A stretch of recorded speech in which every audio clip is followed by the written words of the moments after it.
but they are going to open up with Toby's instead. So they get the Slardar on the board. I think we talked about this yesterday, like a very underrated pick. Slots into a lot of drafts right now very comfortably. Exactly. He lanes well with Rubik, very strong lane. The hero is very good against the Mirana ultimate. It gives vision, and Mirana and Ember Spirit are both heroes that don't really have that much armor. Even Magnus doesn't really have that much armor, so these people will die if they get amplified and some random physical damage heads their way. Like, they're going to be blown up by this slaughter. And so far, Khan doesn't really have an answer for the slaughter on the laning stage, because neither Ember nor Magnus can really comfortably lane against that hero. There's a Grimstroke combo. There it is, the Ember Grimstroke. We saw it yesterday. It had a huge impact. It is a very, very, very high damage combination. Stun also on board, silence on board. It's all going to depend on the Enchantress, really, I think, because the Enchantress can counterplay the Ember plus Grimstroke really well with her Dispel. It's still not easy, because Ember Spirit can dodge the Enchantress Dispel, because you are very elusive. You can slide off fist to cancel like mid animation. You can remnant during animation. So Enchantress, yeah, she can dispel those two spells, but it's not too easy. Then the Spectre's coming in for Viking. Alrighty. Alright, so starting to come together. I mean, Spec is a more present hero in the early game now, right? You think about Spec 2-3 months ago, you're like, hyper late game hero. But this is the type of hero that can play well with these first 3 heroes that Viking have picked up. Especially the Slardar in that early mid-game transition. Exactly. Like the Viking heroes, the first 2 heroes, they deal a lot of pressure early on. They apply a lot of pressure early on. And I think the Viking boys are looking for a 4 protect 1 draft, kind of like 4 heroes that really create space for the Spectre, who will, of course, fight when Haunt is up. But besides that, she's probably going to be more passively farming creeps and just fighting when the Haunt is ready, while the Viking boys are going 4 on 4 or 4 on 5. And then when we're looking at final picks for Viking, I'm wondering what they need to tick box-wise now, because they've covered most of their bases. I think now maybe something that can hit towers would be nice. That's the only thing I would say they're lacking on the side of Viking. Yeah, of course. That is actually a huge concern for them right now. I think the tiny mid is still an option together with the Slaughter. That's huge burst, and that could be an option. I think we saw them run that recently as well. I think that was a combo. I think they did it with Slardar final pick, but it was Tiny plus Slardar. I think they had a different POS one though, but everything else was the same. No, actually, they played against NIP. That Tiny, Snapfire, Wyvern, Spectre, Slardar. So a pretty comparable game to this. So it could actually happen. I mean, they lost that game, but the draft still looks pretty good, I must admit. Yeah, it had some very spooky moments. It wasn't necessarily the most one-sided game. I think it was the one that was quite close in that series. But instead, we've seen this as well. This is another hero that Boot made look mighty spooky, is the Shadow Fiend.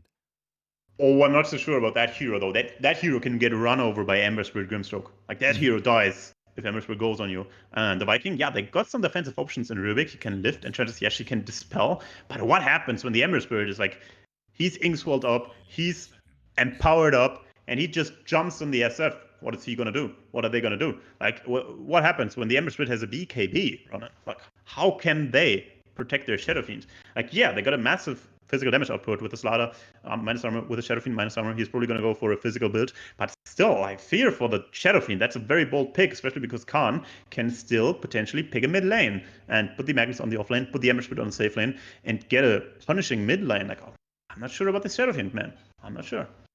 Yeah, I think maybe they're leaning heavily into what you mentioned with the enchant, right? Is that you can ruin the Grimstroke Ember combo completely. And okay, I mean it's your amplified hero with a Magnus, right? But I'm wondering if there's an opportunity if you just get trounced on the lane by the Slardar Rubik. I mean, Slardar Rubik against PA Grimstroke. Let me think.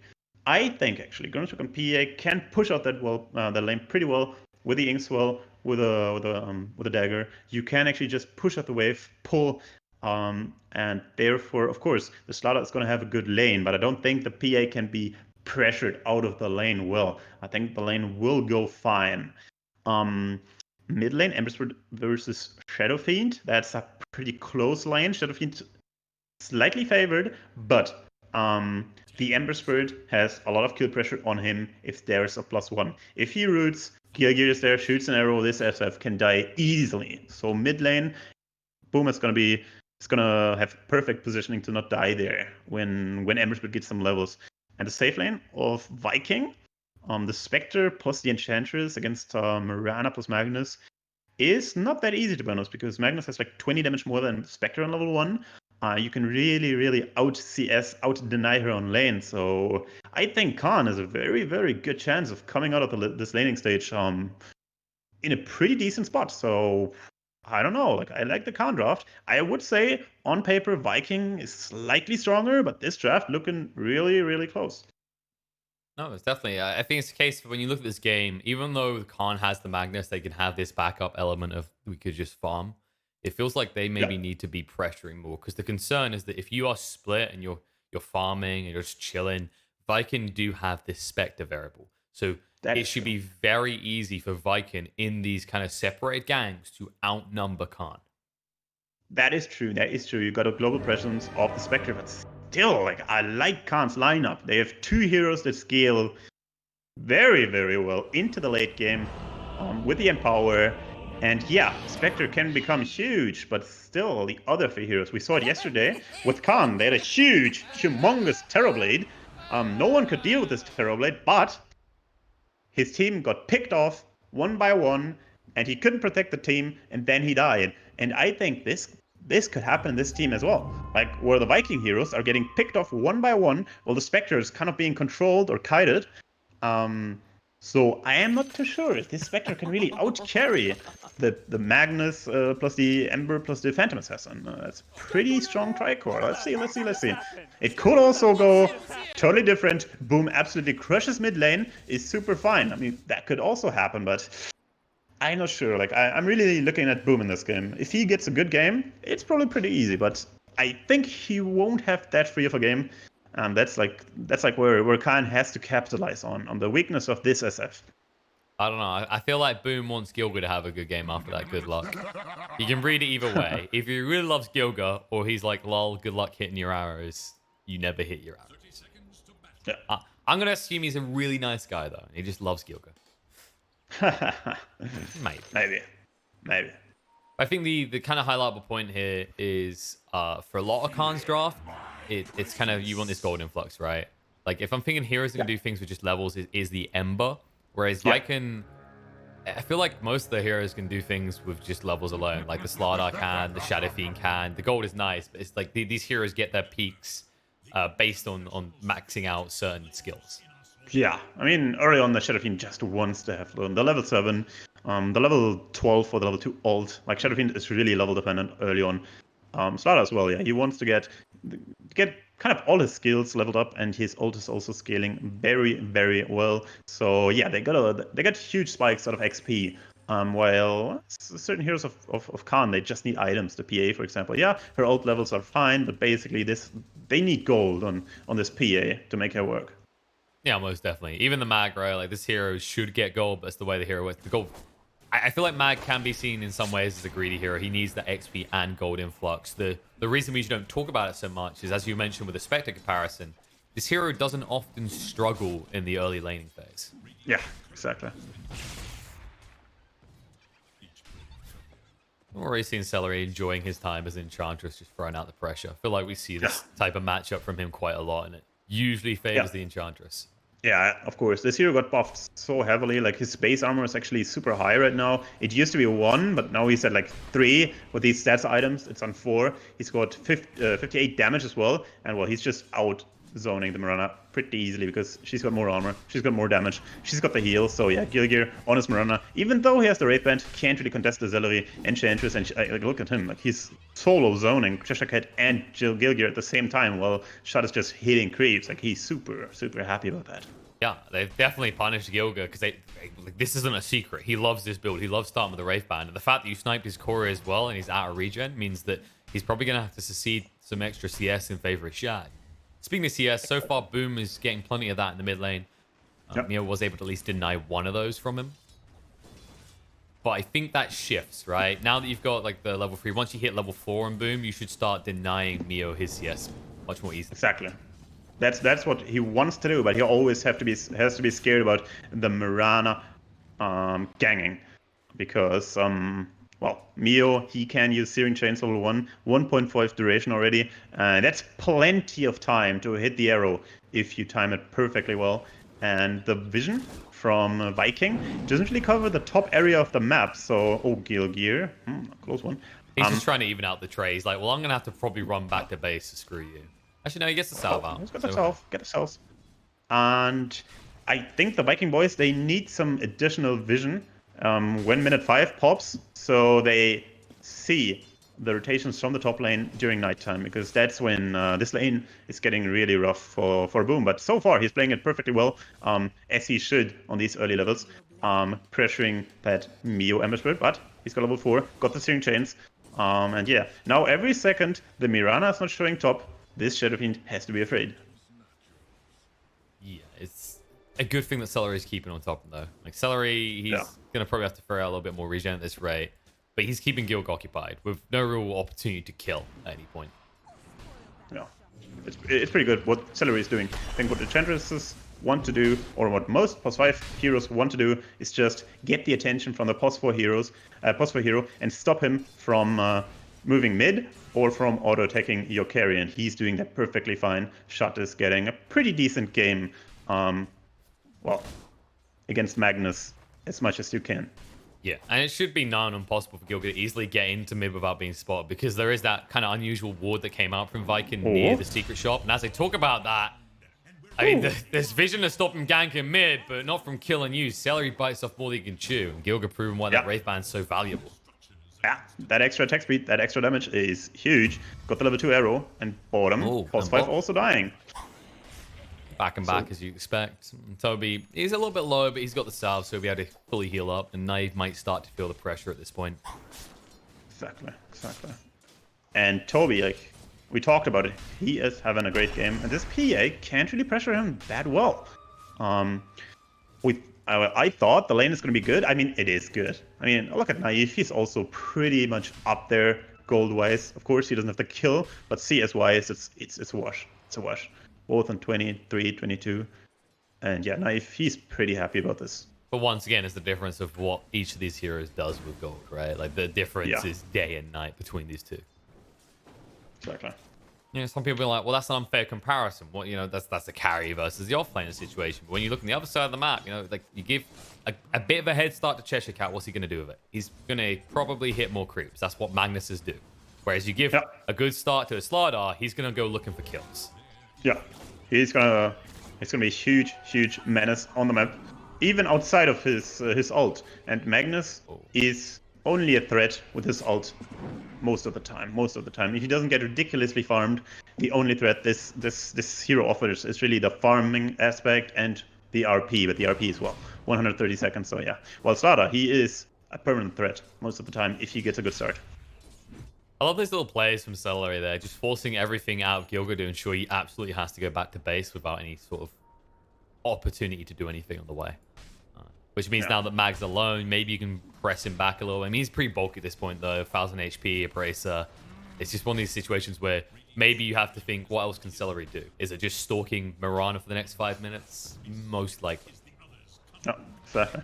And what I'm interested to see is, what does Mirana do now? Does she TP mid, threaten the Boom SF, or is she going top? Let's see. Her TP is already Gilgir. Like, he's thinking, okay, he's going mid. And they see the SF, they see Celery. Neither of them get the rune in the end. Celery's able to yoink that DD, but Mio feels the pain of it. He can at least try and remnant and TP back, but Boom has forced that much out of him. Yeah, exactly. I think Mirana still... Oh no, they saw her. I think they saw her with the ops on the bottom rune spot. So Boom, he is positioned perfectly well in a defense position, and that's looking super good for Boom right now. Like, he's gone through the most dangerous phase of the game, actually, like minute 5, 6, without dying a single time, and he's gonna be cruising now. And I wouldn't be surprised if Gilgit goes back and he looks at this game afterwards, just from the kind of vision on the lane perspective. Because as a Mirana player, these type of walls are going to be frustrating, right? Like, you've got this one near the secret shop. The one in the mid is just mainly for rune possibilities, but also stops any potential rotation from the opposite side. So you're always going to have some sort of incline as Boom that a gank is coming. Yeah, exactly. Like, Gilgir, he thought he was smart. He thought, okay, I'm going to TP. I'm going to come, like, from the bottom side. But, well, there's the ops. There's the ops. He was too smart for his own good or something. But now he might try from top. He might try from top. Let's see if that's a kill. Mio in mid, ready, level 1 searing chains. And they really want to get this SF because this hero, top net worth, but still easy to kill. That is the problem. Farming. If you're not quick, Boom just does this and walks away from the creeps.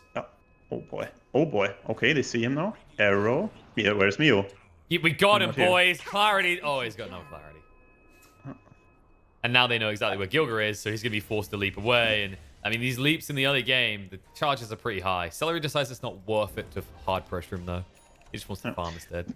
I think slight miscalculation, or miscommunication more. Mio wanted to farm while Gilger wanted to set up in mid. Feels bad, feels bad. No runes coming up. J4, Gilger, Enchantress, Mio. Like, holy moly, that's a big rotation. Like, what we got here? Is this an introduction to Pi? Yeah, Ember, meet Enchantress, meet Mirana. It's like, oh, okay, good to see you. We're just going to pass by. No one has to fight here. This is a gentlemanly Pi. Yep. Toby, farming pretty well. Finishes portraits, level 5.5, while Naive already has level 6.5. So XP-wise, this bottom lane is looking pretty well for the Khan boys. Getting another pull-off. Looking sweet, looking sweet. This PA, he's pretty fine, and he hasn't even gotten the Empower yet, which soon will be maxed. Oh, but the real concern is if Boom's able to accelerate his team, right? Like, he's CS-wise doing pretty damn well, and once you have the level 6 on Toby, once you have that Corrosive Haze, that's when you might just see Boom start to seek and destroy heroes on the map. Yeah, let's see. Like, at first I thought he'd go for a physical build, but I could actually also imagine a Yules coming out, maybe to get those precious solo kills on the PA, on the Ember Spirit. Let's see what happens. Huh? What's happening right now is Shad has gone in on bot. He went pretty deep. This was the haunt play, which completely backfires, and instead Naive just goes top.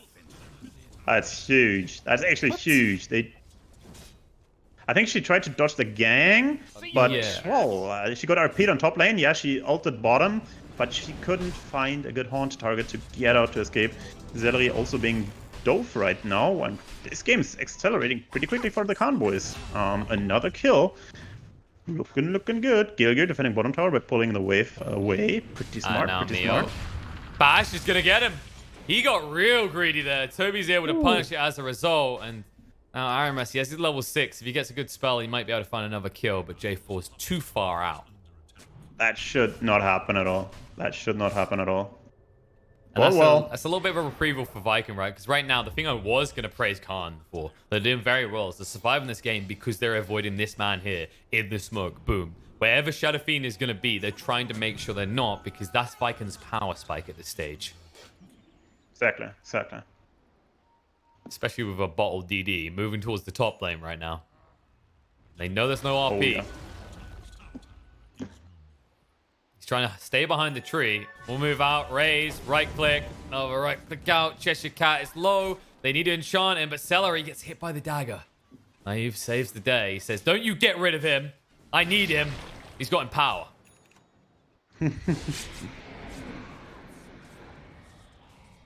Or just, Vikin sitting free for his bot. You can feel this desperation, like they really want the tab. And now, as a result, Mio, he gets greedy again. Remnant spam in by Aramis, but Mio able to move away. The steal stroke of fate to slow him down, and the right clicks come through. One more hit is needed. Shad has got the dagger, and Mio needs to dodge with a sleight of fist, but nope.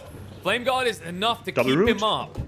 They're trying to go for it, though. Mio, he knows he's not out of the well yet, and this kid is about to drown. There's no escape from that. Naive arrives as well into Toby's stun, but it's just a cover stun so they can back away. Like Mio, he's playing so aggressively, and he's getting punished with 2 times now already. And I mean, yeah, he's making space for the PA and stuff, but I feel like Mio, he has to communicate more with his team or do more team efforts right now. He's kind of like a solo play, like a lot of solo plays coming out. And I think he should communicate a bit and do the teamwork a bit more, because like it seems like he was out of sync with his teammates right there. The last two deaths he had. I mean, you pick these heroes not to be independent, right? Like, when you pick the Ember in this type of draft, you can see the synergies with multiple heroes here. So there's a clear plan to move together. It's not one of these games where your argument is as a mid, I'm just existing for solo pickoffs or to make space. Like, you have these Inkswell combos with the Grimstroke. You have the route into arrows set up. So these should be very easy heroes to rotate with and kill with. Exactly, yeah. they should be able to do it, but so far they haven't really found those pickoffs. Like, sure, they got the Spectre kill, but the Spectre kill, they didn't really work for it. It just got handed to them. And let's see. I mean, the PA is still farming pretty damn well, and their timing isn't looking too bad. The SF, though, rushing the BKB, not going for the Yules. He's like, boys, I need the BKB. I need to get my ult out in the fights. I think that's the most important thing. If this SF gets out the ult in the fights, it will be devastating for the convoys because they don't have any source of magic immunity, so they can't battle that fear, that damage. And yeah, by going the BKB, the Shadow Fiend ensures easy team fights until the BKBs are coming out for the convoys. Yeah, he ensures he can't be kited as well, right? Like, because that's the big issue when you look at these heroes. Like, Boom's issue is staying on top of these targets. Yeah, exactly. Definitely helps with that. And Mio actually going for the Urn build right now. That's interesting. We've seen it, but I think recently the people have started to go for other builds. For example, the Desolator, but I guess with the PA in your team, you don't really want to itemize for the Desolator because she wants to go that item. But well, let's see what happens. There's some interchanges, right? Like, for example, when you got like a lifestealer TA, you can switch it up. I feel like whenever there's a PA, if she's not getting the deso, there's been some weird disagreement in the voice chat. Exactly. And the Viking boys are really pushing on bottom. Like, they're bringing 5 heroes to get that area. And maybe even pressure the tier 2. Let's see what happens, because the tier 1 mid and the tier 1 bottom is already down. And the Viking boys are still trying to secure this area for shot. That's actually an interesting decision to bring 5 heroes on bottom, just secure this area, deward this area, get some vision up themselves, to just secure the area for Spectre, because Spectre is just not there where she wants to be. I'll take away the side of Kana in the mid lane, and boom, he sidesteps the arrow. They got way too greedy with that. The Horn turnaround, jumping in. J4 is going to be brought down. RP's going to be interrupted perfectly by Toby. The skewer to bring them back. He's forced to use the RP just to run away, and we knew it was coming. Aramis was waiting with his arm extended to yoink that one away, as now Vikin are the ones that can make an RP play, and they'll still find Cheshire Cat. In the end, the RP is for nothing. Yeah, PA wasn't around. She wanted to finish this, the Desolator. It is finished as well, but this team fight was just a slight bit too early. Like, if this team fight happened now, Naive would have had the Desolator. Mio would have had the DD rune. But that team fight, quite horrible, because RP is on cooldown. But guess who doesn't have it on cooldown? It's Aramis. Hello. I feel like this is, we said in the draft, this is what it always comes back to time and time again, is that's kind of disorganized conduct in these fights, shall we say, with this Magnus can backfire so heavily whenever there's a Rubik in the game. And Toby, a little bit deep, but he wants to be deeper. He's going in right now. Decides against it at the moment. He sees Mio with a DD, though, who's going to chase onto him now, moving in. Nice stun, but the X12 breaks up the fight a little bit. Nice lift to break it up still. Toby being brought low, not dead just yet. Starstorm will be enough to finish him, though. And with that, they'll ping and hunt forward on the Boom next. Movement through. They need to be careful, though. The turnaround opportunity here might... Amio's going to be brought down. Oh, chase over. There's going to be an RP on the side. Aramis does get the counter RP out, and Naive is brought low. They might be able to bring him down, but he needs to run fast here. The Soulbind will buy enough time, but the final hit comes out with the impetus. Inkswell barely clips on the Celery, and he doesn't feel the damage, but Aramis will, as Cheshire Cat gets the double kill. And they're still chasing. They do see Celery. He's mildly tanky, though, with just the cloak alone. And as a result, he gets to walk out. Damn, these supports did so much. Celery did so much. Gilgir did so much. These supports were really the MVP of that fight. But Toby is chasing Gilgir now, and that's looking pretty good for Toby. He's being silenced, but that hero didn't really care about being silenced. He's just like a Rory slivering crushed. I don't give a crap. He needs to now, though. Oh, Mio's coming.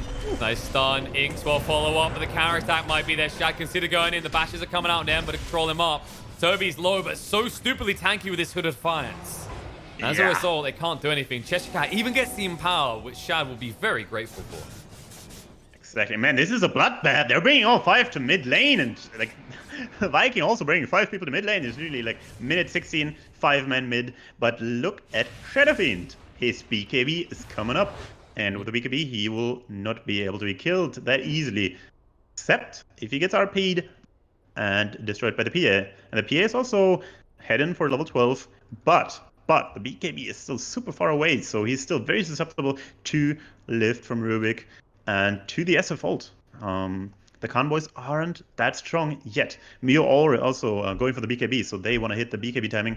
And it's gonna be brutal. It's gonna be brutal. Like right now, Viking has the advantage because they got the BKB on Shadow Fiend. But when those two BKBs on the Ember Spirit and on the PA come out, I kind of fear for Viking because they will lack damage then. They will lack damage until the Spectre gets some real items out there.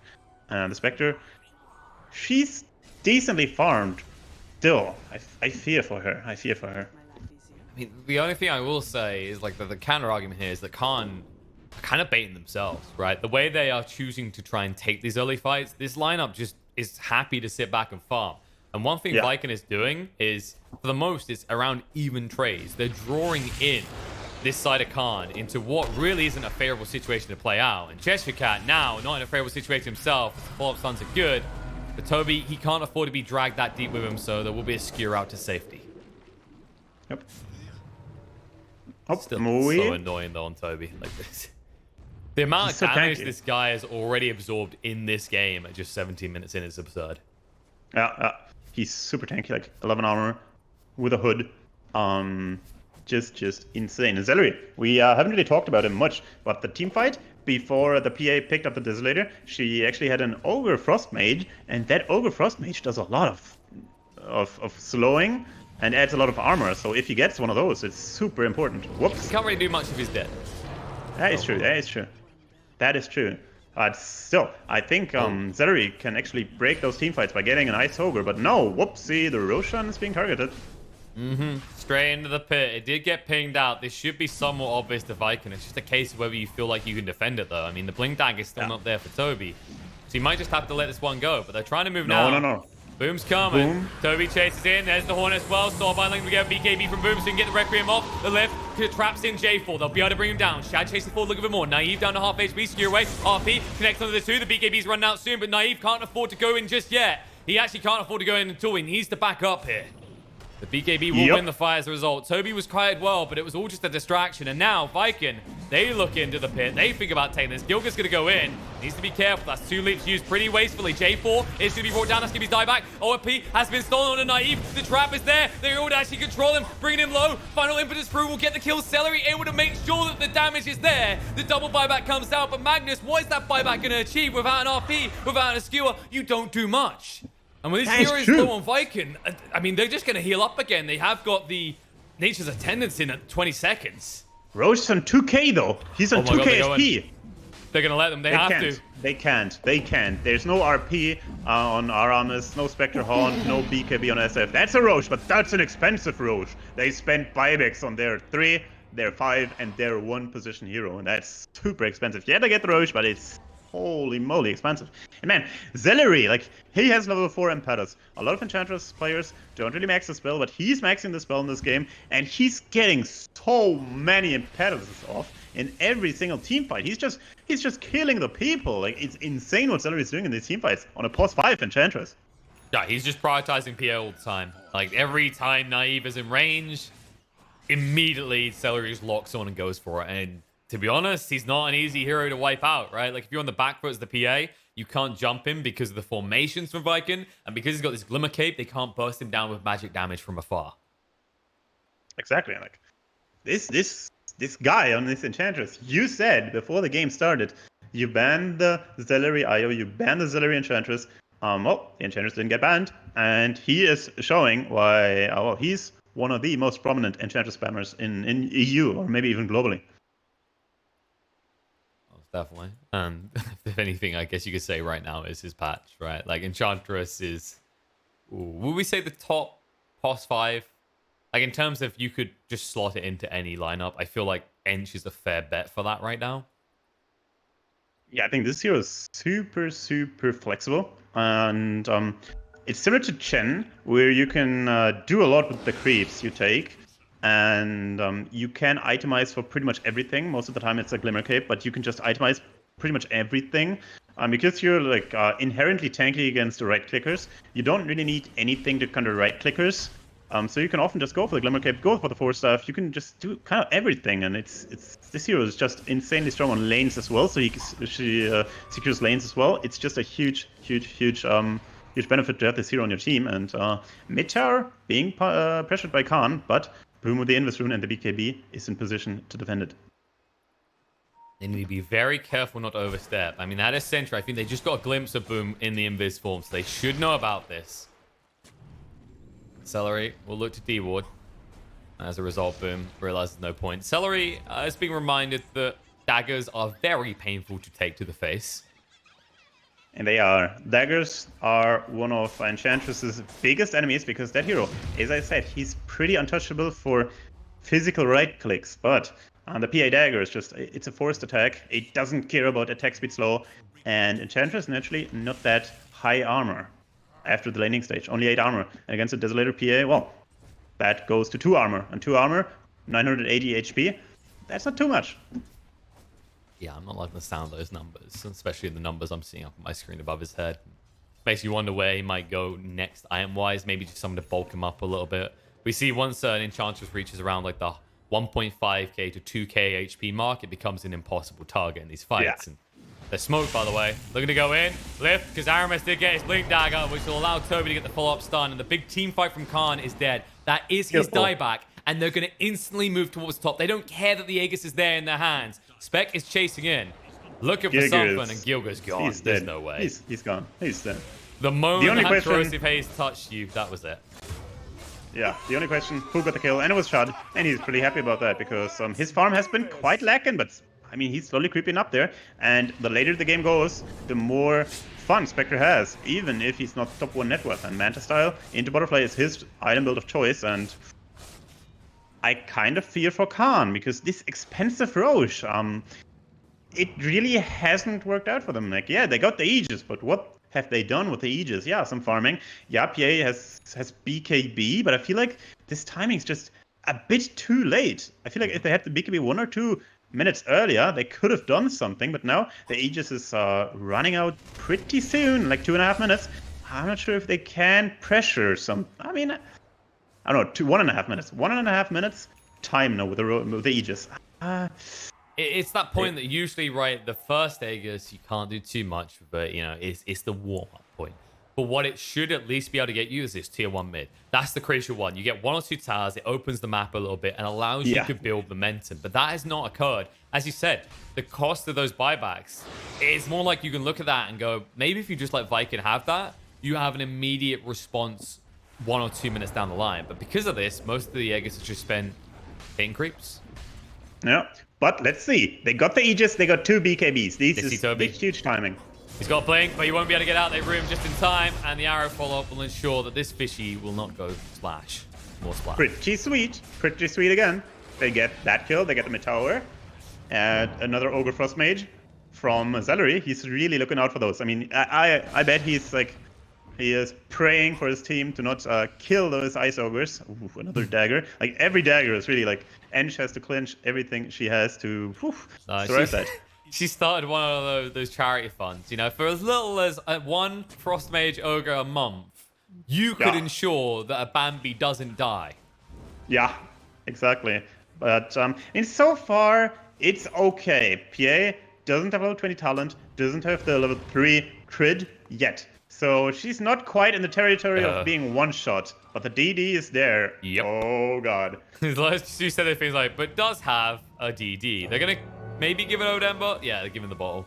Just as the Aegis is taken away, they now have something else to plow off the back of, and Cheshire Cat has got the RP.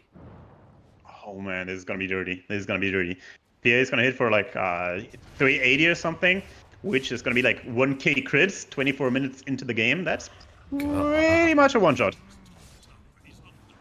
But Mio is also one shot. 2k HP. Ooh, he gets away. Holy moly. That additional armor from the Arcane Ring probably saved his life there. But they're going in. They use the Haunt. They're chasing his Shaz, trying to force out spells on him. Knives trying to force the fight. BKB, DD, chasing forward onto him. He is pretty tanky, but 1 crit would bring Shad down, and there it is. They get the kill. Naive, however, is being brought low. BKB, boom, stands to fight. The RP is going to come out. The steal, though, Aramis moving in. The counter RP, the turnaround with the Requiem will make them explode. And as a result, Gilga, he's running away, but not fast enough. They're going to keep chasing him. Mio on the side is still spotted out by the Corrosive Haze. 1 remnant left, 1 dream to escape, and 1 more hit is all they'll need to end that dream. I think Cheshire Cat should go into the options and unbind his Whoa. RP button. Oh, huge arrow coming out, but I mean, no you went a little follow-up. bit robotic there, but we caught the most important part. Cheshire Cat, pull off the key, like pull parts of the keyboard out. Okay, just Yeah. don't. I mean, It's just, any idea you have, think twice and then don't do it. Yeah, like at every point, it's like the PA, they got the kill on the Spectre. PA went in the Shadow Fiend. Everything was looking pretty well there, but then RP got used. Aramis stole it and RP'd the PA when the BKB was running out. He had like 2.5 seconds on the BKB. He got RP'd. The duration is like over 3 seconds with Rubik and Arcane Supremacy.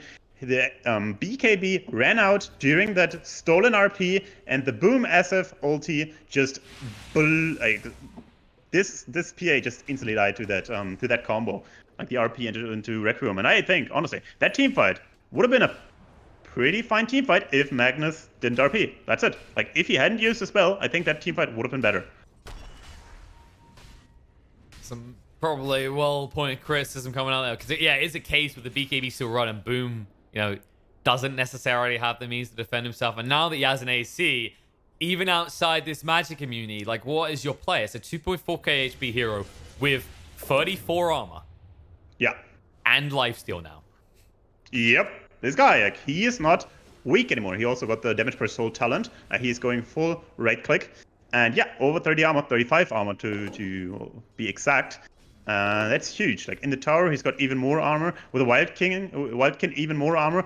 Oh my god, look at the Enchantress. Beautiful. She's going for a buckler. Why? Well, additional armor. Why? Because Khan, like they are 80% physical damage right now. And PA, the hardest carry in the game for Khan, is also like exclusively physical damage. And Zedder is saying, well, then I get exclusive armor items, buckler into mech, to just combat that minus armor and that physical damage. Mm-hmm. And you can already see that Naive, he needs to go with this Satanic. Admittedly, you can get away with it more easily because you have the Empower to buff up your damage, but the concern is what Boom's build next. You have this window now as Phantom Assassin before the MKB is there. If you do not make something happen before Boom gets this item, your game isn't completely done, but it's close to just being you in a coffin 24/7, because he's also got the damage per soul talent now, which means he's hitting as hard as you do.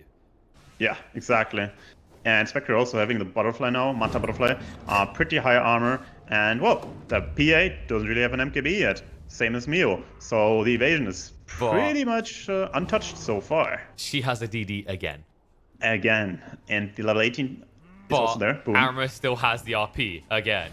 Boom. The front stop by on him. There's the Horn coming in. They're forced to fight. BKB's got activate. Naive down to half HP. Activates the DD. Aramis goes in with the RP though. Heals to save him though. Movement in. Counter RP. Cheshire Cat catches on to both of them. Moving. Looking at the Rubik. Turn around to Boom. He's charging up the Requiem. Does get it out. The fear effects to the Naive. And now he's trapped here. He needs an escape plan. Can't move quick enough into the pit. Trying to escape from this. Celery is hot in pursuit. Looking for the target. Keeping on top and moving in. Toby with the double stun is good enough. They do get the kill on Boom, but they lose PA as well. And as a result, the damage may be too much as 3 heroes from Khan fall. Make it 4 as J4 has nowhere to run and hide. Yes, you finally got rid of the big bad scary fiend, but there's another spooky spirit that goes bump in the night, and his name is Shad.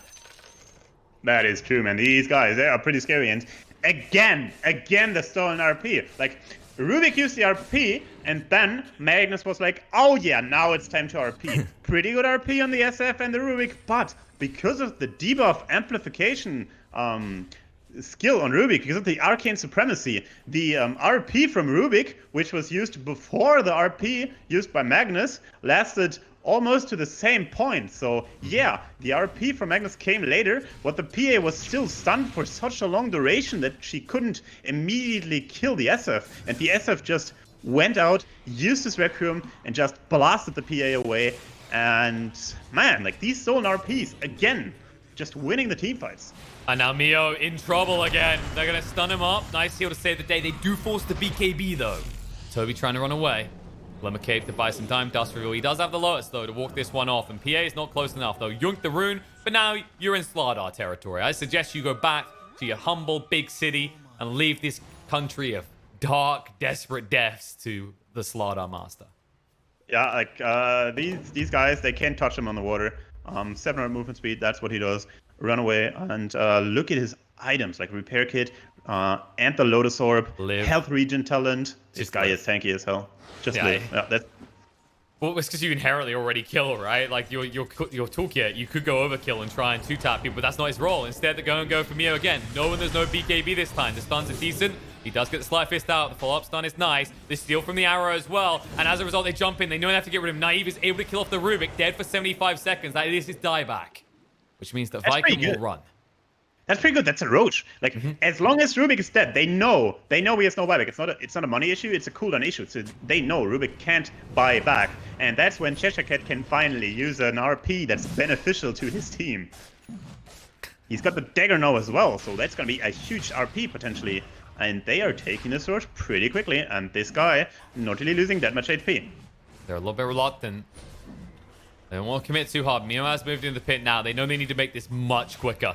And jump in, stun on the 2 from Toby. There's the horn in the back line to try and break it up. Soulbite comes out. RP as well onto the 2, but they're just trying to finish the roast. This might be the wrong choice, though. They're staying on top of Naive, bringing him low. Almost dead. Requiem charged up. Aegis gets picked up by Shad. Moving away. Mio hit by the fear. The stun follow-up is good as well, and he needs to move away, but he can't. The double kill comes out for Shad. They lose the PA as well. He didn't even pick up the cheese. They're just surrendering everything to Vikin, and they're going to give over more concessions here. Cheshire Cat, he can't move away quick enough. Toby's in hot pursuit. He has got the sprint in 1 second, but the blink just in time to move away for this Magnus. But still, a big loss again for Khan. They couldn't protect the Roche pit. Like, PA was in there, he was like, hey guys, I'm hitting this Roche, please protect me. But they couldn't protect them. Why? Well, because the Spectre can just haunt and have perfect vision and perfect opportunity to get in there, steal that Aegis. And PA, man, Roshan really pummeled her. Like, she lost a lot of HP to Roche. She got bashed. And the Spectre just destroyed her as well. Like, the Spectre, like, she deals a lot of damage right now. Like, Butterfly, Mantis Style, Mindbreaker here. And you shouldn't forget, Desolate goes through evasion. Like, it hits regardless of evasion. So she got melted by that Desolate as well. And they're losing the Roche, they're losing the Midrange, they're losing so much. And this looked pretty good. They got the Rubik, no buyback, but then they couldn't protect the PA from roaching. Like, SF got in there, Toby got in there on that Slardar, and even the Spectre they got in there, they couldn't protect the PA, and rough. I feel like Viking is just always one step ahead, one step smarter than the Khan boys. Yeah, and honestly, when you're in that pit, in that situation, being bashed like that, we've all been there, right? It doesn't feel like a short bash from Roche. In those finite moments in a fight that are crucial, it's do or die. And this is the problem. Their decision to try and to cause a death on the Roche is what loses them that fight, right? When you get it that low, most teams, we've been over this before, when you're talking about these very, like, you know, clear, dominant tier 1 teams, they'll pause the Roche, they'll move out. But credit where credit is due to Vikin, the way they take that fight causes this environment where Khan can't regroup. If they leave the pit for a second, Boom is in there. He's a right-click SF. He'll finish what you will refuse to.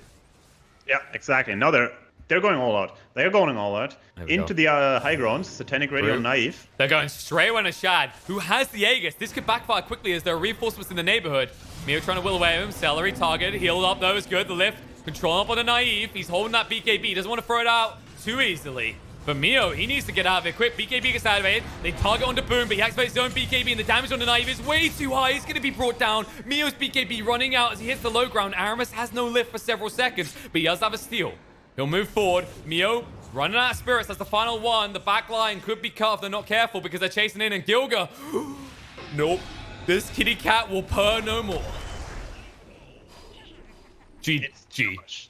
That's when you know it's really done, is when you type 3 Gs. Yeah, it's the GGG. Like, it was our last effort. Like, this fight was a last effort fight, but they couldn't burst anyone. The SF too tanky. Even the Enchantress was too tanky. Like, you saw how the PA went in on that Spectre, but as soon as Enchantress showed herself, he tried to kill that Enchantress, but she was too tanky, went into the Glimmer Cape, and PA couldn't even finish that Enchantress, and the Viking GG heroes, they was just too tanky, the farm on TA wasn't enough, and this Roshan fight really broke their backs, and I must admit, this Aramis Rubik performance was insane. Like, his RPs were godlike. He just destroyed that game from Magnus. And Magnus, like, they picked the Magnus into the Rubik. I was like, not so sure about that. And in the end, Aramis, I mean, he showed them that you cannot pick Magnus into Rubik. You can't do that. And it's something we highlight in the draft, right? People don't often talk about them, but these are the stand-up performances where you look and you go, well, Aramis is usually decent, but this just blows your mind straight away, especially when you're handed a game like you said, where you get the Rubik against the Magnus. Looks easy cruising. Something else I want to say is like something that this is a clear example of is Vikin evolving as a team, right? This lineup before this tournament, maybe a few months back, even more recently than that, we talk about the game plan. The game plan is to play aggressive as 5, but you make Shad's game best, right? They've always been this team that's kind of focused on what is it's a weird kind of bootleg version of a 4 Protect 1, where your 1 is involved, but at the end of the day, it's all about Shad.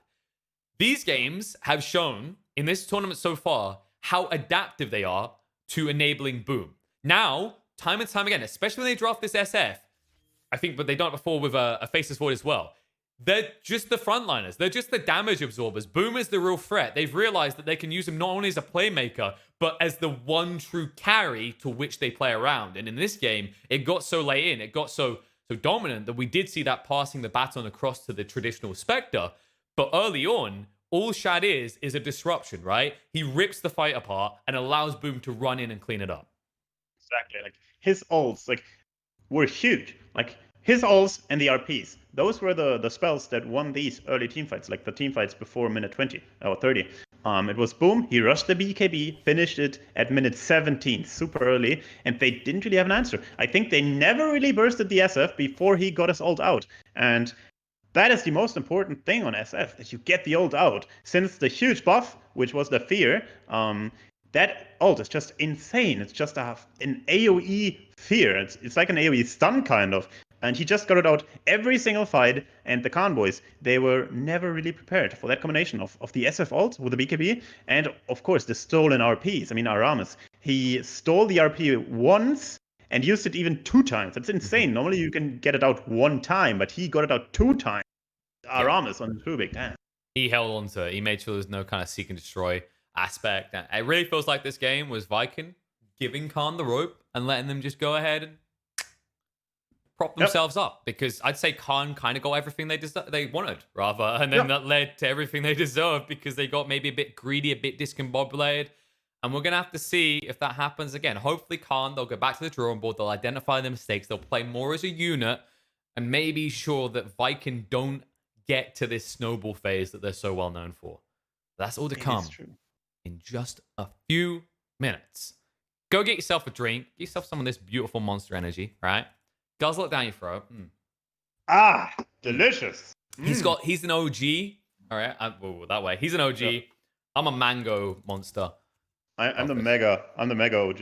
Mega OG, man. Oh, look at that. Thank you, Monster. We couldn't do it without you, and we couldn't do this action without you. And thanks to you, in just a few minutes, we'll be back with game number 2 between Vikin GG and Khan.